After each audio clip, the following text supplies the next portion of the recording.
أعوذ بالله من الشيطان الرجيم بسم الله الرحمن الرحيم رب زدني علما اللهم نبئني بحقيقة الأشياء إلهكم إله واحد لا إله إلا هو الرحمن الرحيم لا حول ولا قوة إلا بالله. السلام علیکم.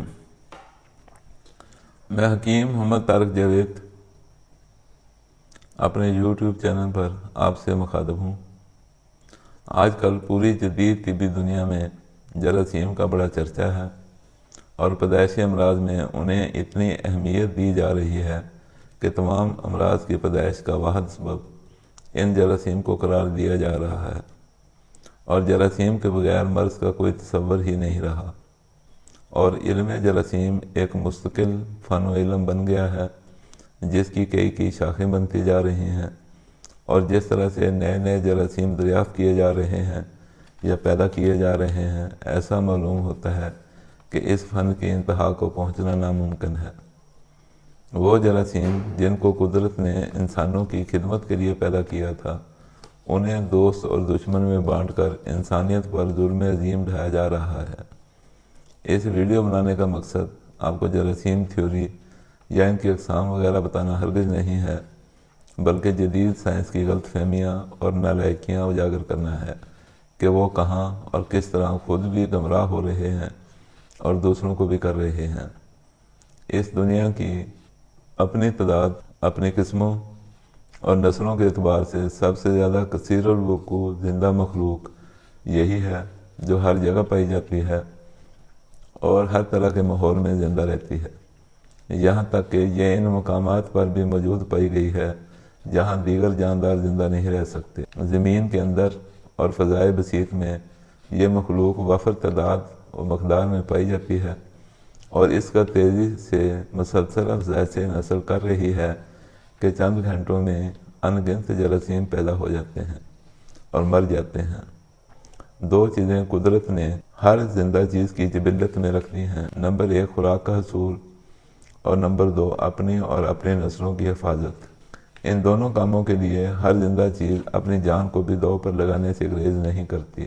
والد صاحب کی ملازمت کے سلسلہ میں ان کی پوسٹنگ کے لحاظ سے ہم سب اہل خانہ نے بھی پورا پاکستان دیکھ لیا، کبھی پشاور، کبھی کراچی، کبھی سرگودا، کبھی لاہور، اور کبھی پنڈی، اور کبھی شورکوٹ، کبھی کیمپس میں، کبھی سول آبادی میں، مختلف علاقوں اور ان میں آباد مختلف قوموں اور نسلوں کے ساتھ رہنے اور میل جول رکھنے کا موقع ملا. دوران تعلیم سکول لائف میں بھی مختلف کلچر کے لوگوں کے ساتھ بھی رہے سہے. ان میں بنگالی بھی تھے اور سندھی بھی، پٹھان بھی تھے اور بلوچی بھی، اور پنجابی تو ہم خیر سے خود ہی تھے. جب سارا پاکستان گھوم پھر کر واپس اپنے گاؤں میں رہائش پذیر ہوئے تو یہاں ایک مختلف ماحول سے واسطہ پڑا. گاؤں کی زندگی کو اپنی پہلی گزری زندگی سے مختلف پایا. دیہات میں ابھی کاشتکار اور ذمہ دار فیملیز کو باعث عزت سمجھا جاتا ہے. خدمات سر انجام دینے والی پیشوں کو عزت اور مول و دولت کے اعتبار سے وہ عزت دیہاتی معاشرے میں حاصل نہیں جس کے دراصل وہ مستحق ہیں. نوجوانی کا دور تھا، گرم خون اور اپنے آپ کو اعلیٰ سمجھنے کا خیال. ایک دن گاؤں کے حجام سے بدتمیزی کی. یہ وہ دن تھا جس نے میری سوچ اور دنیا کو دیکھنے کی کایا پلٹ دی. میری کی ہوئی بدتمیزی کی اطلاع گھر پہنچ گئی. کسی نے مارا نہیں، برا بھلا نہیں کہا، بلکہ بزرگوں نے اپنے پاس بٹھا لیا اور پیار سے سمجھایا، ہم انسان حجام کی وجہ سے ہیں، اگر وہ ہمارے بال نہ تراشے تو ہم انسان نہ رہیں، جانوروں سے بھی بدتر ہو جائیں. بزرگوں کے بقول ہماری کاشتکاری اور چدراہٹ انہی خدمات سر انجام دینے والوں کی مرہون منت ہے. یہ لوہار ترخان اگر ہمارے اوزار درست اور مرمت نہ کریں، نہ ہم جانور رکھ سکتے ہیں، نہ کاشتکاری کر سکتے ہیں. اگر یہ صفائی والے ہمارے گھروں سے کوڑا وغیرہ نہ اٹھائیں تو ہمارے گھر رہنے کے قابل نہ رہیں، بلکہ کوڑا گھروں میں تبدیل ہو جائے. یہ اپنے ہاتھوں سے کام کرنے والے کاریگر اور مزدور ہمارے محتاج نہیں، ہم ان کے محتاج ہیں، ہم ان کا خیال نہیں رکھیں گے، یہ کہیں اور چلے جائیں گے، پھر ہم کیا کریں گے؟ اس کونسلنگ نے میری سوچ بدل ڈالی۔ بغیر کسی کے کہے میں نے حجام صاحب سے ان کے گھر جا کر معافی مانگی۔ بالکل اسی طرح یہ جراثیم ہمارے خدمتگار ہیں، ہر کسی کے ذمے اپنے اپنے مخصوص کام ہیں، یہ بلا کسی اجرت اور ستائش کے اپنی ڈیوٹی سر انجام دے رہے ہیں۔ یہ جراثیم دراصل قدرت کی طرف سے پیدا کیے گئے وہ کاریگر اور مزدور ہیں جن کی بدولت اس دنیا میں زندگی کا نظام اور کاروبار چل رہا ہے۔ یہ کرۂ ارض یعنی مٹی، پتھر، ریت وغیرہ سب قدرت کے خزانے ہیں، لیکن کوئی پودا، حیوان یا انسان ان کو ڈائریکٹ استعمال کر کے فائدہ اٹھانے کی استطاعت نہیں رکھتا جب تک یہ جراثیم انہیں ایکٹیویٹ کر کے انہیں عناصر و مرکبات کو ان پودوں، حیوانوں اور انسانوں کے لیے قابل استعمال حالت میں تبدیل نہ کر دیں۔ حیوانوں اور انسانوں کا نظام ان جراثیموں کے بغیر کچھ نہیں کر سکتا۔ دنیا میں کون سا ایسا کام ہے جو نیچر میں ہو رہا ہو اور اس میں جراثیم ملوث نہ ہوں؟ کچھ جراثیم کی ڈیوٹی ہے چیزوں کو ڈیکمپوز کرنا اور کچھ چیزوں کی ڈیوٹی ہے تعمیر کرنا۔ تعمیر اور تخریب کا یہ عمل اس کائنات میں ازل سے جاری ہے اور اب تک جاری رہے گا۔ آپ پوچھیں گے کیسے؟ اسے سمجھنا بہت آسان ہے۔ دنیا میں کچھ چیزیں اساسی یعنی الکلائن خصوصیات کی حامل ہیں، کچھ تیزابی یعنی ایسیڈک اور کچھ نمکین یعنی سالٹش خصوصیات رکھتی ہیں۔ یہ تمام جراثیم جو معلوم کیے جا سکے یا آئندہ قیامت تک معلوم کیے جائیں گے، یہی 3 چیزیں ان کی خوراک ہیں۔ جو جراثیم الکلائن چیزیں کھاتے ہیں وہ جواب میں تیزابی چیزیں پیدا کرتے ہیں، جو جراثیم تیزابی چیزیں کھاتے ہیں وہ جواب میں سالٹش یعنی نمکین خصوصیات والی چیزیں پیدا کرتے ہیں، جو جراثیم نمکین چیزوں کو بطور خوراک استعمال کرتے ہیں وہ جواب میں الکلائن خصوصیات والی چیزیں پیدا کرتے ہیں۔ یہ 3 ہی گروپ ہیں اور 3 ہی رہیں گے۔ یہ اللہ تعالیٰ کا بنایا ہوا قانون ہے، یہ کبھی نہیں بدلے گا۔ آپ اس قانون کو سمجھ گئے اور اس قانون کو آپریٹ کرنا سیکھ لیا تو آپ کے لیے دنیا میں کوئی کام ناممکن نہیں رہے گا۔ جن چیزوں کی جو خوراک ہے، اس چیز نے خواہ وہ جراثیم ہو یا حیوان، خواہ انسان، اس نے اپنی جان پر کھیل کر بھی اس چیز یا خوراک کو حاصل کرنے کی کوشش کرنی ہے۔ آپ چاہتے ہیں وہ جراثیم کسی جگہ نہ آئیں، ان کی خوراک وہاں سے ہٹا دیں، وہ وہاں کبھی نہیں آئیں گے۔ انسانی جسم میں بھی جس مقام یا ٹیشو پر کوئی مواد اکٹھا ہو جاتا ہے، اس کے متعلقہ جراثیم اس مواد کو بطور خوراک استعمال کرنے کے لیے وہاں آنے پر مجبور ہیں۔ جس چیز یا مواد کی کشش انہیں وہاں آنے پر مجبور کر رہی ہے، اسے وہاں سے اٹھا دیں یا ختم کر دیں، خواہ انسان ہو یا جراثیم، وہاں کبھی نہیں آئے گا۔ چنانچہ یہ ثابت ہوا ہے جراثیم اسباب سابقہ یا واصلہ تو ہو سکتے ہیں، لیکن اسباب واصلہ اور فاعلہ نہیں ہو سکتے، جس کے اثر انداز ہونے سے مرض پیدا ہوتا ہے۔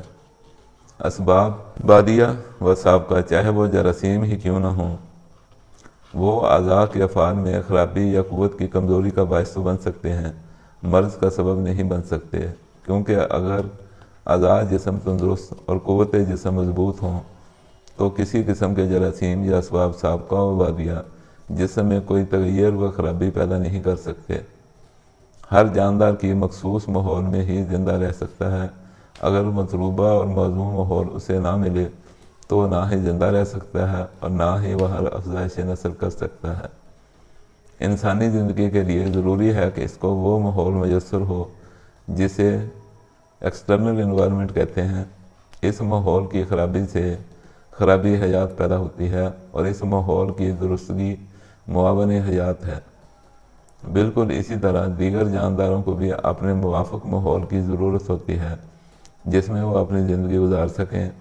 مچھلی پانی میں زندہ رہتی ہے اور ایک ماہی کو زندگی گزارنے کے لیے تپتی ہوئی ریت کی ضرورت ہوتی ہے۔ بعض جانور ہوا میں زندگی گزارتے ہیں اور بعض جانور زیر زمین مٹی میں۔ اس طرح ثابت ہوا ہر جاندار کو الگ قسم کے موضوع اور موافق ماحول کی ضرورت ہوتی ہے، جس کے بغیر اس کا زندہ رہنا اور بڑھنا پھولنا ناممکن ہوتا ہے۔ بالکل اسی طرح جراثیم بھی صرف وہیں پلتے اور زندہ رہتے ہیں جہاں انہیں اپنا موافق ماحول میسر ہو۔ بدن انسان کے اندر اخلاق اور بدنی رطوبات مل کر ایک ماحول بناتی ہیں۔ اس کو انٹرنل انوائرمنٹ کہا جاتا ہے۔ اس ماحول کو خون کی قوت اور رطوبات کی مساوات موزونیت بخشتی ہے، جس سے جسم کے اندر اتنی قوت موجود رہتی ہے کہ وہ ہر ناگوار شے اور مضر مفاد کو بدن کے اندر جگہ نہیں پانے دیتا۔ اخلاق اور رطوبات کی ناموزونیت اندرونی ماحول کو بگاڑ دیتی ہے تو مختلف قسم کے جراثیم جسم پر اثر انداز ہوتے ہیں۔ صرف طب کو ہی یہ امتیاز حاصل ہے کہ اس نے مزاج اور اخلاق جیسی ٹھوس اور بے بدل تھیوری کی بنیاد بنا کر ہر عضوی خرابی کو تبدیلی اخلاق سے درست کرنے کا کبھی ناکام نہ ہونے والا حل پیش کیا، اور اس پر عمل کر کے زمانے اور سائنسدانوں پر اپنی علمی دھاک بٹھائی۔ بدن کے اندر عمل تخمیر سے ہر وقت لامحدود ایسے اجسام بھی پیدا ہوتے رہتے ہیں جو زندگی اور افعال اعضاء کے معاون ہیں۔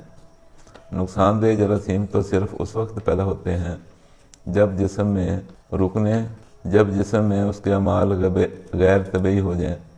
جراثیم کچھ ادویہ یعنی اینٹی بایوٹکس بلا دریغ ہر ضروری اور غیر ضروری، ہر دوست اور دشمن، ہر محیطی اور مخالف کے ساتھ یکساں سلوک کرتے ہوئے سب مفید اور مضر کو مار ڈالتی ہیں۔ ان مرے ہوئے جراثیم سے پھیلنے والی غلاظت جو جسم کے اندرونی ماحول کو مزید خراب کرنے کا باعث بن رہی ہوتی ہے، کو بھی جسم سے نکالنا ایک نیا مسئلہ بن جاتا ہے۔ اس لیے علاج میں فطری اور اصولی حل یہ ہے کہ خلاق کی مزاجی ترکیب کو بحال کیا جائے اور ایسا ماحول ترتیب دیا جائے جس میں کوئی نقصان دہ مادہ بڑھ کر اس اندرونی ماحول کی موزونیت اور توازن کو ضائع اور خراب نہ کر سکے۔ یہی دائمی، فطری اور یقینی علاج اور کارگر تدبیر ہے، اور کامیابی کا راستہ بھی۔ اب آپ کو معلوم ہو گیا ہوگا، جراثیم ہمارے دوست ہیں، دشمن نہیں۔